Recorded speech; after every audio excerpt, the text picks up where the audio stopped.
ये exit poll क्यों महत्वपूर्ण है असम का। आपको एक और ग्राफिक्स दिखाता हूं, इसको ध्यान से देखिए। ये मैंने भास्कर से ही निकाला है दोस्तों। जो पिछला 3 चुनावों का एग्जिट पोल है 2011, 2016, 2021, तीनों सही रहे। इसका मतलब यह है कि बाकी राज्यों में गलत भी हो जाए, कंफ्यूजन भी हो, असम में कोई कंफ्यूजन नहीं, किसी भी तरीके से नहीं। अब 2011 देखिए, यहां तो भाजपा का नाम भी नहीं है। कांग्रेस 65 से 85 और कांग्रेस 78। असम गण परिषद 20 से 40, 18 मिला। 2016 में आइए, भारतीय जनता पार्टी 70 से 90, 86 मिला। कांग्रेस 30 से 50, 26 मिला, कम ही मिला। 2021 में आइए, भाजपा प्लस 65 से 85, 75 मिला। कांग्रेस 40 से 60, 50 मिला। यानी एग्जिट पोल तो पूरी कहानी बयां करते हैं।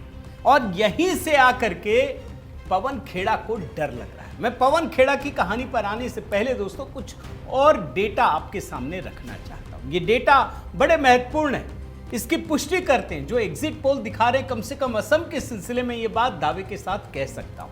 इसका पूरा का पूरा इतिहास खंगाल लीजिए, तब आपको समझ में आएगा कि असम में एग्जिट पोल की महत्ता क्या है। असम में डर भय नहीं है। कम से कम भारतीय जनता पार्टी के शासनकाल में आप भाजपा की बुराई कर सकते हैं, प्रधानमंत्री मोदी की आलोचना कर सकते हैं, हेमंत बिस्व शर्मा की आलोचना कर सकते हैं, बशर्ते उसमें नफरत का भाव नहीं हो, दुश्मनी ना हो।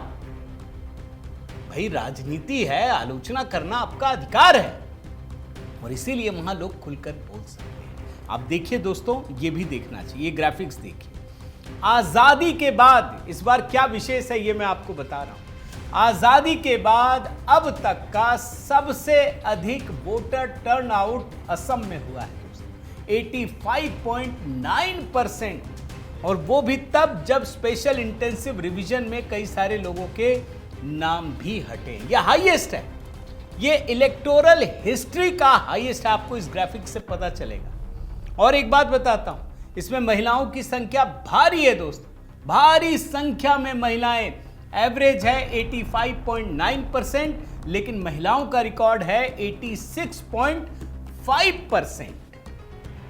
यानी एक बात क्लियर हो गई, एग्जिट पोल एक जैसी बात दिखा रहे। पिछला एग्जिट पोल वो भी सही रहा है, वोटर टर्नआउट ये काफी बढ़ा है। अब सवाल है कि इस जीत को कैसे छोटा दिखाया जाए।